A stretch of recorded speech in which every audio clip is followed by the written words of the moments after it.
Are skeleton warriors and spearmen any good in patch 5.2? Well, I'm going to do it again and explain why the meatless meat shields are still good at their one job, or rather, variations of that one job, with much better production values since my early days at the start of Immortal Empires. They're good, but you may not know why, so that's the purpose of this video. Recruited by still having a single settlement left and not having literally lost the campaign. On Ultra scale, the warriors bring you 160 entities with 9,760 health between them for 61 per entity, and Empire Swordsman is 69. Armor is 20, with a silver-grade tower shield blocking 55% of small arms missiles from the front. Thus, the meatless meat shield is a missile tar pit, the natural enemy of missile factions wanting bang for their arrow, bolt, or bullet. Slinger rounds are called bullets too. Leadership is 35, as low and miserable as you'd expect from an undead faction.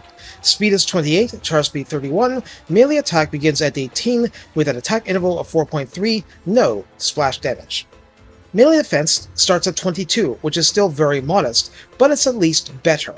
Weapon strength is 26, split between base 20 and armor piercing 6, so with similar base damage but mildly inferior bite to equivalents in most other factions. Charge bonus is a mere 5, and mass is 80. Lack of meat, you see. The Spearmen version that most people favor has many of the same stats. Melee attack drops to a mere 14, attack interval of 4.5. However, melee defense soars to 30, slightly below Empire Swordsmen, though well inferior to Spearmen with shields, halberdiers, and so forth. Weapon strength drops to 24, split between 18 base and 6 armor piercing, though that's honestly a mild drop. There is a bonus versus large of 14, slightly inferior to Empire Spearmen and Halberdiers, but that only lifts attack versus large to 28, and weapon strength to 38. Charge bonus is 3, mass is 80 again. Both varieties cause fear, are undead, can hide in forest, and the Spearman version is fully capable of charge defense versus large and charge reflection. To spoil slightly, there are no tech tree upgrades for either unit, though one of the heralds grants death blow to them, and even to skeleton archers. In the redline skills though, Sun-Scorched Bones at 3 pips as plus 8 armor and plus 6 melee defense, so that's 28 armor, 28 or 36 melee defense. Any that actually last until rank 7 benefit from Unfading Memory, adding plus 10 armor, plus 10% speed, which feels a little token, but can combine with, let's say, Cetra adding speed as one of his personal skills, and 15% missile resistance. So from the front, they can become 70% resistant to missiles, which is on par with the resistance level of a steam tank. Just so you know.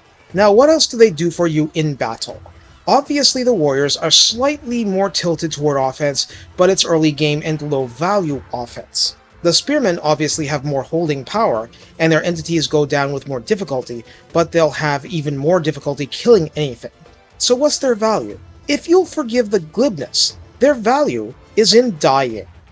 The Realm of Souls mechanic only works when Tomb King's entities are dying in battle. And yes, they're not alive, blah blah, you know what I mean. In other words, to get the army-wide healing and eventually the Ushabti summons, you need to lose entities in battle. Therefore, the irony of the mechanic is that you actually need chaff to die in order for less chaff to heal. That is, your Tomb Guard and Chariots are only getting the benefit if the Skeleton Warriors and Spearmen are going down in battle in droves. Tomb Guard are a good example. However chaff you feel your legions are, they become a lot less chaffy if they're healing.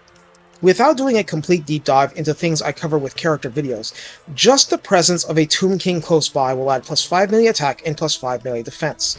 23 melee attack at rank 0, with slight improvements with a few ranks, is nowhere near bad enough that you can't work with it. Sun-Scorched Bones making rank 0 Skeleton Spearmen, melee defense 41 within range of the Tomb King means they'll fall a lot less quickly, and they'll still pokey against the trolls trying to inflict armor-piercing damage on the Lord. Add the presence of magic, and you can get skeletons temporarily unbreakable, temporarily able to inflict terror and benefit from magical attack. Take away 30 flat points of armor from their targets, and suddenly make them vulnerable to base damage to an extent not normally there, or simply use the skeletons to set up for a vortex spell, and if a few skeletons are lost, so be it. Realm of Souls will help you heal others back. There's even the Lore of Nehekara passive that heals and even revives skeleton entities. None of this really works unless entities are dying, and each of these rank 0 units brings 160 entities to die, again, for your glory. And so, part of their value is exactly that, dying loyally for their kings. Although admittedly, one of the best parts is getting to reanimate them and make them do it again like the big shot you are. Spearmen are not spectacular, but they will stop charge bonus from large targets cold, or at least reduce it to lukewarm with ogre infantry. Warriors will die more. You use warriors because you can afford to lose them. They still act as missile targets every bit as well, and if they're beating up on archers or crossbowmen, they'll still do okay. In no small part because there's just plain more of them, entity-wise. One skeleton is nothing. 1,000? Now you're talking. Of course, ways to deal with blocks of infantry is one of the things your enemies do to try and get to elite status, so you have to expect they'll try the same on you.